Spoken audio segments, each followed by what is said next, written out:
Hola, buen día. El día de hoy vamos a iniciar con una serie de videos acerca del electrocardiograma. Y pues en esta serie de videos vamos a estar viendo desde generalidades hasta algunas patologías manifestadas o explicadas por parte del electrocardiograma como un método diagnóstico que podemos utilizar complementario para poder asignarle alguna patología a un paciente. Entonces se va a hacer en varios videos, no sé cuántos vayan a ser, pero ahorita vamos a empezar con generalidades del electrocardiograma. La bibliografía normalmente va al final, pero sí me interesaba ponerla al inicio para que todos estemos en contexto de qué libros están ocupando, y pues son estos. Principalmente es el de electrocardiografía clínica con análisis deductivo, el Vélez, y este de electrocardiografía práctica, que este es muy bueno. ¿Por qué? Porque es un manual que nos permite ir completando oraciones, que lo haríamos con palabras que vienen en el mismo tema, y la verdad está muy padre el libro para poder ir aprendiendo las bases de un electrocardiograma. Bueno, el electrocardiograma es una representación gráfica de la actividad eléctrica del corazón. Esta nosotros la vamos a medir por parte de un aparato que se va a llamar electrocardiógrafo, y nosotros la vamos a dibujar o se va a plasmar en un papel electrocardiográfico, que ahorita vamos a mencionar todas las partes de de las partes que toma o que conlleva hacer un electrocardiograma. Normalmente pueden haber muchas más indicaciones para que este estudio se solicite, pero estas son algunas de las más importantes y de las que más se presentan en la práctica clínica diaria. Una de ellas es el diagnóstico de enfermedades o cardiopatías congénitas. ¿Esto qué quiere decir? Que el paciente pediátrico mayormente puede presentar un problema cardíaco que se va a manifestar en el fenotipo del mismo, y nosotros lo podemos o diagnosticar o hacerle un correcto seguimiento con un electrocardiograma. De igual forma, no solamente nos va a servir para cardiopatías congénitas, sino también para aquellas que son adquiridas, por ejemplo del tipo infeccioso, que aquí sería por ejemplo una endocarditis que se puede generar por algunas bacterias, algún problema inflamatorio, que el tejido esté perdiendo la complexión que normalmente tiene y esto genere una desviación o una alteración del ritmo cardíaco, algún problema metabólico o isquémico, que estos son también de los más frecuentes en un periodo o en un proceso de infarto. Un electrocardiograma es muy importante. ¿Por qué? Porque nos dice en general cómo se encuentra el corazón eléctricamente y si este paciente nos puede caer en un paro cardíaco o no. Aquí hubo un error de dedo, aquí es trastornos del ritmo y de la conducción, que ahorita vamos a explicar estos conceptos, pero es importante en taquicardias, por ejemplo, o en alteraciones en el cual el músculo cardíaco no es capaz de recibir el estímulo eléctrico y por lo tanto lo desvía o lo cancela. Entonces esto también nosotros lo vamos a ver dibujado en el electrocardiograma. Algunos soplos cardíacos también se pueden o diagnosticar o hacer un correcto seguimiento de ellos. Algunas alteraciones electrolíticas, ahorita que veamos el potencial de acción, ahí se va a explicar cómo los electrolitos que entran y salen del tejido cardíaco pueden, en un exceso o en una disminución, generar alguna patología que se pueda manifestar a través del electrocardiograma. Los episodios cianóticos tiene que ver mucho con las cardiopatías congénitas, que nos pueden dar periodos de poco oxígeno en sangre y que se van a manifestar en cianosis, que sería la piel azulada en un paciente. Generalmente una cardiopatía congénita la vamos a encontrar, como ya había mencionado, en un paciente pediátrico, pero pues también es muy factible encontrarlo en pacientes adultos que nunca han sido diagnosticados de esta enfermedad. El uso de fármacos también nosotros lo podemos monitorear a través del electrocardiograma. Algunos de estos fármacos, como los digitales, que sería la digoxina, un ejemplo de ellos, que se ocupa para cardiopatía, para una enfermedad de cardiopatía congestiva. Nosotros ocupamos el electrocardiograma para ver si este paciente no se ha intoxicado o ha recibido una ingesta excesiva de este medicamento y por lo tanto hay una alteración en el ritmo.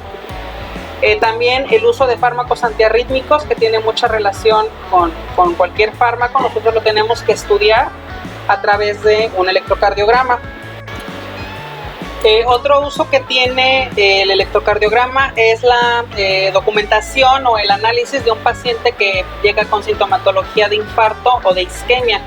Entonces nosotros vamos a encontrar la alteración del tejido miocárdico en el electrocardiograma de manera clara, y se pueden hacer todos los trazos que nosotros vamos a estudiar para poder ver si es o no un infarto. Y también para la vigilancia del funcionamiento de un marcapasos. Este marcapasos es como un switch eléctrico que le avisa al corazón que tiene que seguir con su función eléctrica normal. En algunas ocasiones estos pacientes, por problemas de cardiopatías, pierden el estímulo natural del corazón, entonces la electricidad es menor y es necesario que se le ponga el marcapasos porque puede caer en un proceso de arritmia o en un proceso de un paro cardíaco, y pues que el paciente fallezca a causa de esta enfermedad. Entonces la vigilancia de funcionamiento de este aparato es otra de las indicaciones que tiene el electrocardiograma. Pueden existir muchas más indicaciones, por ejemplo en un paciente con lipotimia, que quiere decir que se está desmayando o que tiene sensación de desmayo, y que la lipotimia conlleve al síncope del paciente, que sería ya ahora sí el desmayo completo, y eso también nos permite el electrocardiograma ver alguna alteración del tejido cardíaco que pudiera generar toda esta sintomatología. Entonces hay muchas patologías que se pueden estudiar a través de un electrocardiograma, pero aquí solamente incluí las más importantes o las que considere más básicas o que más se presentan en la clínica normal o diaria. Es importante también recalcar que a pesar de toda la utilidad que tiene un electrocardiograma es prácticamente como pedir una biometría hemática, un examen general de orina, una química sanguínea. Son estudios, en este caso estudio de gabinete, que tiene mucha demanda en la práctica clínica. Pero algo que es bien importante recalcar es que no es un método diagnóstico. Nosotros tenemos siempre que correlacionar la sintomatología o la clínica del paciente con el trazo electrocardiográfico que nosotros obtengamos de este paciente. En algunas ocasiones se observan alteraciones a raíz del electrocardiograma, pero el paciente se encuentra en perfecto estado de salud.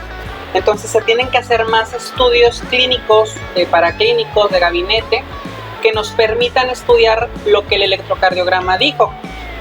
O sea, este no es un método diagnóstico para ninguna enfermedad. Este solamente es de control o de observación o para una sospecha clínica, más no diagnostica enfermedades de manera puntual.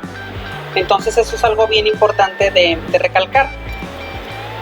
Ok, vamos a ver las partes que componen a todo este estudio de gabinete.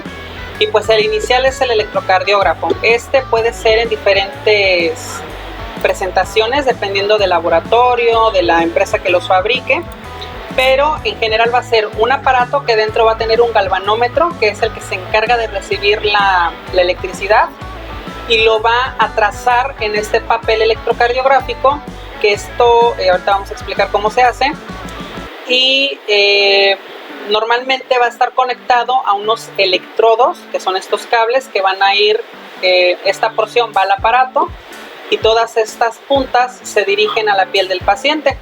Normalmente se van a colocar 9 cables, pero dependiendo del electrocardiógrafo o del estudio que requiramos, de las derivaciones que se necesiten, se pueden colocar más o menos electrodos. Estos electrodos van a tener aquí en estos orificios, se va a conectar algo que se llama chupón, y el chupón se coloca por medio de una ventosa en la piel del paciente, y se le va a colocar una sustancia conductora o un gel que permita que la electricidad viaje un poquito más centrada hacia el aparato o hacia el electrocardiógrafo, y que se empiece a hacer el marcaje en el papel que se incluye en la máquina. Posteriormente vamos a estudiar cómo se analiza este papel. Este papel se inicia o se estudia de dos maneras, que sería horizontalmente y verticalmente. Horizontalmente nos va a medir el tiempo que tarda en hacerse todo el marcaje electrocardiográfico y por ende la velocidad que se hace a nivel del corazón. Aquí obviamente es un aumento de este papel, pero el papel realmente son cuadritos muy pequeños que van a estar dentro de cuadros más grandes, que serían las líneas de rosa más oscuro. Cada cuadrito pequeño, el más pequeñito que nosotros veamos en el papel del electrocardiograma, va a medir 1 milímetro y se correlaciona a segundos. Cada cuadrito pequeño, que sería 1 milímetro, equivale a 0.04 segundos. Y la suma de 5 cuadritos van a ser un cuadro grande, que serían 5 milímetros igual a 0.20 segundos. En total, 5 de estos cuadros grandes nos va a dar 1 segundo en la medida del tiempo. Entonces es importante decir que este electrocardiógrafo está sintonizado o está estandarizado a que corra a una velocidad de 25 milímetros por segundo. Entonces, ya que hace 5 cuadros grandes, es 1 segundo, y todo esto nos sirve para hacer la medida de las ondas y de los segmentos que se encuentran en el electrocardiógrafo o que ya se marcan en este papel electrocardiográfico. Esto es de manera horizontal. De manera vertical, lo que nos va a medir son los milivoltios, que ya sería la medida eléctrica que el corazón está haciendo de acuerdo también a la velocidad del tiempo. Por ejemplo, un cuadrito chico hacia arriba equivale a 0.1 milivoltios, la suma de 5 a 0.5 milivoltios, y esto nos permite también, como ya mencioné, valorar qué tan alta o qué tan baja está una onda o un segmento, y con esto nosotros poder empezar a identificar las patologías que pueda presentar el paciente. Entonces, bueno, esto es lo más importante de este papel, importante para poder valorar el electrocardiograma tanto en tiempo como en electricidad y encontrar entonces todas las patologías que se puedan relacionar. Hasta aquí vamos a dejar esta parte. La siguiente parte se va a hablar de las derivaciones, se va a explicar cómo se colocan en el paciente, qué significa cada derivación, y aproximadamente vamos a estar viendo también ya las ondas, segmentos e intervalos, que serían aquellos marcajes que se van haciendo en todo este papel o en la hoja del electrocardiograma. También es importante recalcar o mencionar que las líneas que se van marcando en este papel no se hacen por medio de tinta, sino que se hacen por medio de un calentamiento del papel por una cuestión térmica, que es lo que va haciendo que todo el papel se vaya marcando. Entonces, ahorita vamos a explicar todas estas partes, pero en el siguiente video. Gracias.